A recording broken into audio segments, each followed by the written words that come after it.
I've never been into porn growing up. It was one of those things that I just did not care about. I just didn't care about it. Even though all my friends were talking about it, I just did not care. Even, I'm not sure, it might have been because maybe I was late, had a late puberty stage, or had a late development stage. I don't know why. It's just something I was not interested in. And then university is kind of where my life changed. Party and sex became one of my main priorities.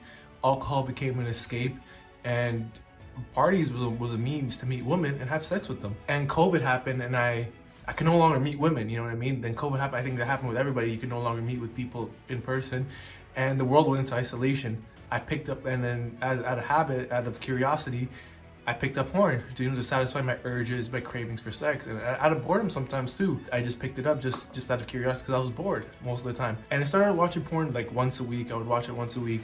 Then it went to 2 to 3 times a week, until it became a daily routine where I could find myself scrolling for hours trying to find the right video to watch and like to bust a nut to. But I noticed it was affecting my day-to-day routine. I tried to cut it off altogether. But then a few days go by, I notice I have like these cravings coming up, and like most, I give in, right? I give in to the urges, my cravings. And my pride at the time, my pride didn't want to accept like I had an addiction, right? I didn't want to accept it. Like I was like, me having an addiction, like nah, it can't happen. Like it's not possible. And after over the months, it became more and more obvious I did. Like it was like a cycle. I just kept, I would give in, regret. And then after that regret, I would say to myself, oh, I'm gonna quit. And then I would just give in to my cravings. I'm like, okay, so I definitely have an addiction, right? I repeat the cycle of abstaining and indulging in videos more times than I can count. I hated the fact that this thing was taking control of my life. It felt like my life was becoming stagnant. Like it stood still just because of this one thing. I couldn't make any progress towards my goals. You know what I mean? I couldn't make progress. And it finally took me 2 years to finally understand addiction and like how to overcome it, how to actually overcome it. Like it took me that long. And I made this video. Maybe some other people are feeling this type of way. Maybe they feel like they haven't made progress, or they're not even aware of the bad habit. This is why I made this video. Andrew Huberman, he once said on a podcast that really stuck out to me, addiction is the progressive narrowing of the things that bring you pleasure. So basically, in simpler terms, it just means the more addicted you are to a substance or behavior, the less other things will bring you pleasure in life. So think about it for a second. Go eat a pleasurable meal like McDonald's or pizza, then go eat some broccoli right after. I can guarantee you the broccoli is gonna suck compared to the McDonald's. It's gonna suck even more compared to the McDonald's. You're just gonna be like, oh man, why am I eating this? This is ass. Like this is trash. You know, this is ass. Like why am I eating this? Why am I eating this broccoli right now? Right after you just ate the McDonald's. You know what I mean? And this is the reason. The thing is, I want the broccoli to taste good. I want the salad to taste good. I want the nutrient benefits of eating it. Plus, I want to have the motivation and drive to consistently eating it on a day-to-day basis. Like who doesn't want that? Who doesn't want the motivation and drive to eat salad every day and plus have the nutrient benefits that come with it? You know what I mean? I want the motivation and drive to do the hard work as well. Like I don't want to be a slave to my own self-destroying habits. I want to be able to enjoy the simple things in life without having a need or an urge for the fast entertainment or the porn or the sex, or you know what I mean? I want to be able to enjoy a walk outside without having an urge coming into my mind. You know what I mean? That's what I want. And this is kind of where the problem lies for most of us, because we want these things, but our wants are not a direct correlation with our actions, right? And how can I enjoy doing work? How can I enjoy doing work if I'm constantly watching porn every day for entertainment, right? So let me break it down to you. So before I even get into how to get my actions realigned, let me explain to you what dopamine is first. And to beat your addiction, you need to first understand what this is. Andrew Huberman has said, dopamine is a universal currency for forging and seeking, right? Dopamine dictates how you feel right now and how you feel later. It is your level of motivation and desire to push through effort. It is how we remember how much we enjoyed a particular experience in the past. It shapes our perceptions of life itself. Like this is how important it is. Like it shapes our perceptions. Like if you're not even aware like what perception is, just think about it like this. When I say there's two people, we're seeing the exact same thing, but how we perceive it are totally different. We might see the same thing, but how we see it or how we interpret it in our mind is completely different, right? As we live in our day-to-day life, we release a steady amount of dopamine, right? We can call this like our baseline, right? Our baseline's like this. We release it like every day. Even if we're not doing nothing, that's just how much we're releasing on a day-to-day, right?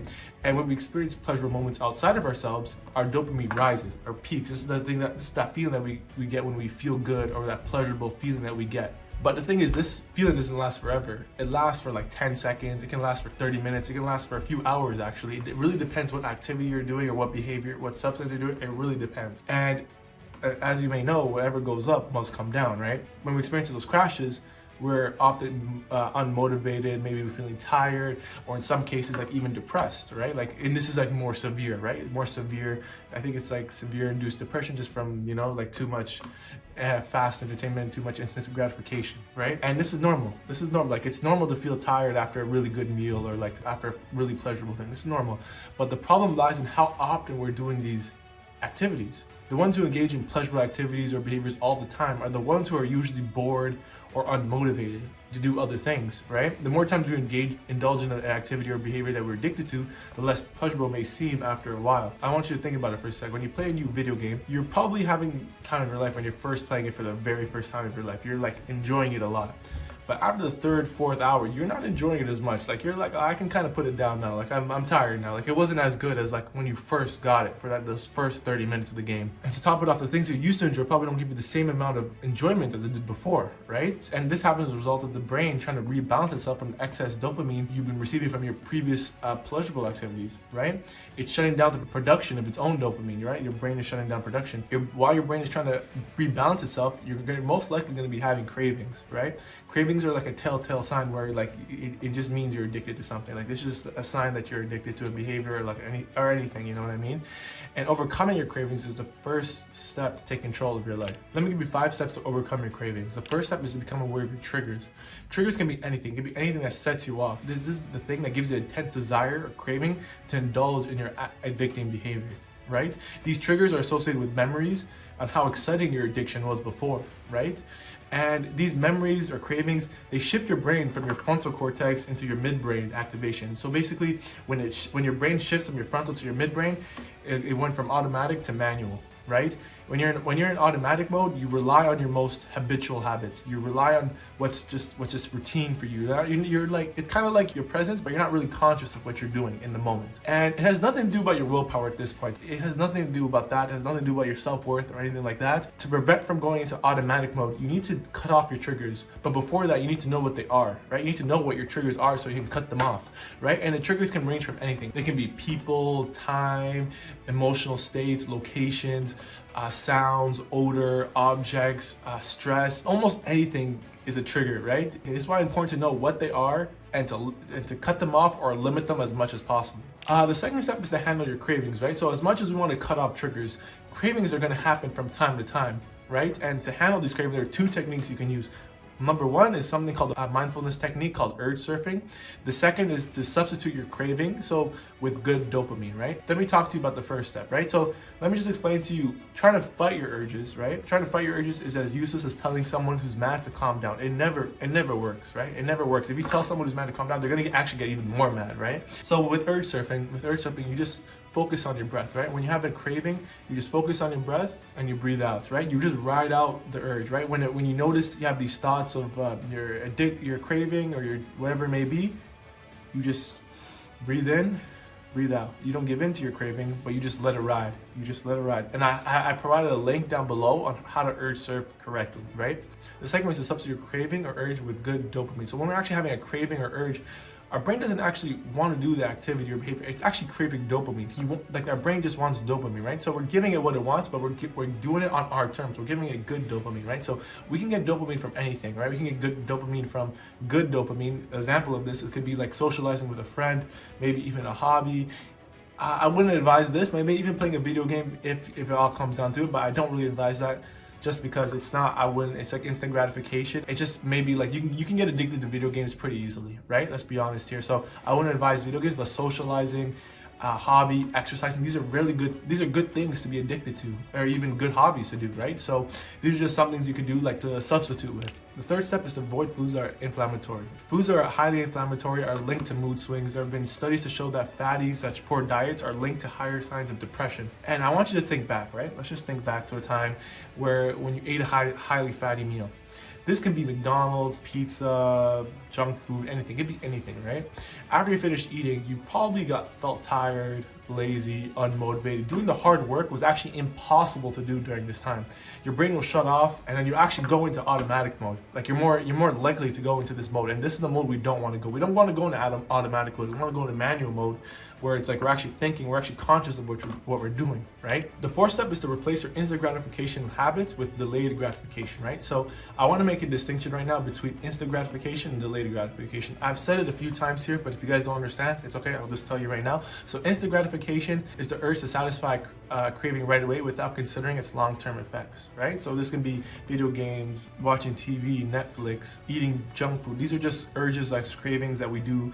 Like these are things we do normally, to be honest with you. 90% of people do, you know what I mean? And while delayed gratification is the act of resisting impulse to take immediate available reward in the hope of obtaining a long-term reward in the future. Delayed gratification is the hard work that we're putting in, right? So this can be like studying, making videos, or I don't know, reading a book. It can be anything that can give us a reward in the long term, right? It doesn't give us a reward right away, but in the future, it's gonna give us a reward, some type of reward, right? That's what we hope for. The thing is, if you try to abstain from your addiction by using your time to indulge in instant pleasures, you'll most likely be ending up replacing your older habit, your older bad habit, with a newer habit. You need to focus on delayed habit. While you're abstaining from these habits and mostly your addiction, you're gonna find yourself bored a lot of the times. I'm gonna be honest. You're gonna find yourself bored a lot of the times. That's why it's very tempting to, to play a video game, to watch TV, or to do anything. Like your mind is just bored and you're actually craving dopamine. You want dopamine, right? So like these are just two deadly combos at the same time. So you have to, just be aware, be conscious of what you're doing. And this is why many of the reasons too why people start taking addiction or partake in a bad addiction is because they're just bored. You know what I mean? That's how addiction starts most of the time, out of curiosity or boredom. Last step finally is to experiment with what works for you, right? I can give you all the information you'd ever need, but the most important thing for you is to try and see what works for you, right? What works for me might not work for you, right? Try different good dopamine activities, different foods that reduce inflammation, so you find a routine, a meal that you like, meditation techniques, noting down all your emotional or physical triggers as you become aware of them, right? The thing is, you might take all of this in, but you won't act, right? And acting is the first step to all of this. I think what Pablo Picasso said one time, action is the foundational key to all success, right? Treat your life as a project. Gain knowledge, like in this video or this newsletter, or however you're reading it. Set a goal for yourself. So say your goal is, I want to quit my addiction in 2-3 years. Implement this advice, and the last step is just see what works for you. See what works for you, and if it doesn't work, go back to the drawing board, gain more knowledge, and keep implementing it. It's like a routine. Just keep doing it until you finally, quit. Like, you know what I mean? So it's a long process, but hey, whatever. Usually, what's worth it isn't easy, right? So yeah, that's all I gotta say.